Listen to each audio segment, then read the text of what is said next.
So we'll just give you a quick look at what's going on in this house. The attic has been insulated substantially with loads of rigid insulation and wool, and so is this section here, this front extension on the house, built at the same time as it, and the walls. So the top roof section is after getting loads of rigid insulation and wool. The cold living rooms at the front of the house have got like 400mm, 500mm of wool, rolls of wool, and the walls have had rigid insulation in them, and then got beads pumped in on top of that, and it's all still cold. So we go in now and give you a look at what we're doing to get performance for the man.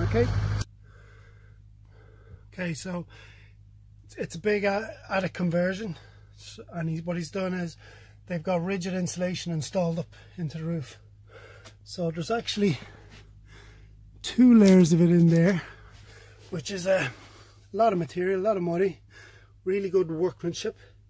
But the problem is, as a method, it's not cutting the mustard down here. So they've installed it to the wall plate, and huge gap down below, and the air is just pumping in from there around the vices like that down there. So it's just too hard to do. So it's the wrong method. It costs too much to make it airtight. There's just too many things working against the system. But it does look great on paper, this rigid insulation. So what we're going to do is we're going to pull back all the wool, take it out, and we're going to go over this material. There's a ventilation gap behind it, and then create the big seal down below and just give it one big layer in front of it. So it's going to come up here. We're going to take out this wool here and then bring the system down here, down to the bottom of the stud work. We'll take out that wool as well. We've got to create the seal in here, and I'm going to take out the wool, create a seal. You can see how hard it would be for the original tradesman to do that. So it's a lot easier for us using spray foam. Install a ventilation card, spray the foam, bring it up the rafter, down the stud work. So we're going to use what he has here, so we're not wasting anyone's money, and just go over that, up along the rafter, take out that wool, bring it outside, bring the foam down, then bring back the wool. There's earth wool and mineral wool, so we'll bring the best bits up, and then we'll go over that with the cellulose. So you can see loads and loads of work, loads and loads of money, all wasted. Wrong method, good material. So we're going to put in the right method and the right material and just get big performance. So we'll go down now and have a look at the walls. So we're in the sitting room, and the ceiling is very cold and the walls are very cold. So that's sand cement wall. It's got rigid insulation in it and silver graphite beads. So what we're going to do is something very bespoke, call it.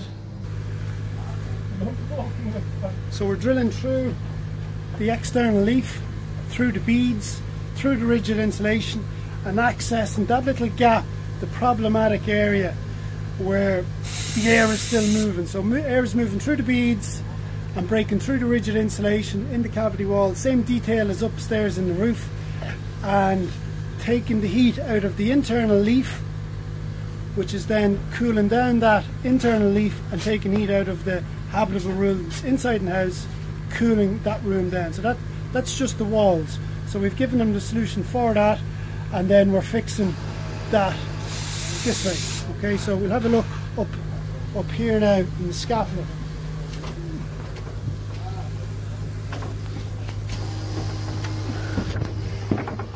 So we're accessing the roof from the outside. Now you can see what's going on there. All that wool, like there's about 300-400 euro worth of wool, mineral wool and earth wool taken out. None of it was performing, so they had paid like to get that re-insulated, and they still weren't happy. So what we're doing is we are coating the back of the ceiling and turning it into an insulated plasterboard with these guys here, Aldo and Danis, and that's going to turn the old ceiling into an insulated plasterboard ceiling. So when heat hits it, it's going to perform very well, slow up the transfer of heat out of the room. But then what we're going to do is we might put some of the good or the half decent earth wool down, or else we'll just use cellulose insulation just to bring up the levels consistency, because the timbers and the wool are different sizes and there's air moving between them, so it's better to use cellulose and just get one consistent layer of material. So that's the solution for this extension. But I'll bring you around the front and you'll have a look as well. So we've got the front roof porch section. So there's a small section there with ceiling, so you can see here what's going on.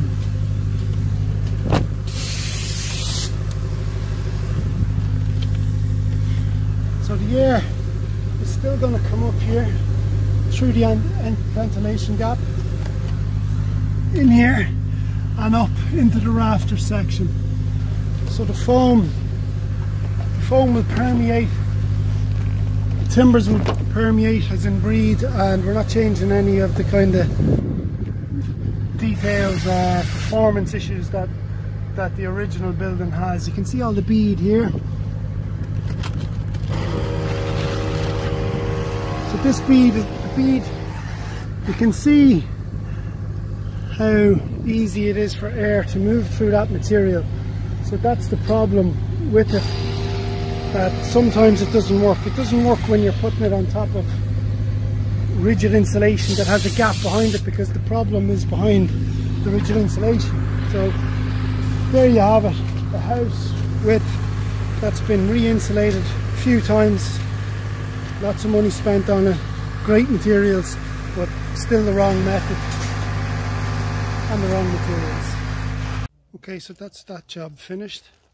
You can see here, you wouldn't even notice that that roof has been opened up in multiple sections.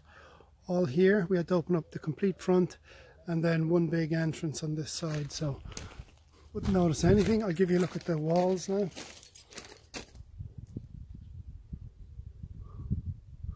So you would not notice that those walls are after being drilled out substantially.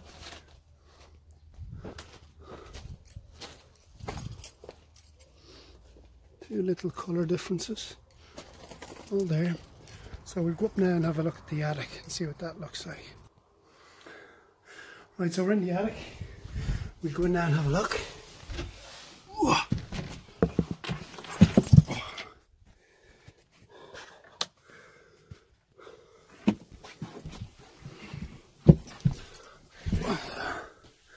So it looks like a very good job. You can see there, see the foam, nice big layer of insulation with the ventilation space behind it. They've reworked the storage nice and neat. You can see it there. Cellulose in and around all the gaps, everywhere. I won't go anywhere. Spray foam. It looks like they cut the storage back, they lifted it all up and reworked it to make sure everything was perfect, and they moved surfaces, but you can see there, nice and consistent layer of polyurethane plastic. And over here, that looks good. So that's a modern insulation system. Stop the cold air, trap it behind it, trap the heat inside it. So very happy with that, it looks great. And a nice new LED bulb up here, so there's no big heat sources up against any of the insulation systems. So that's it.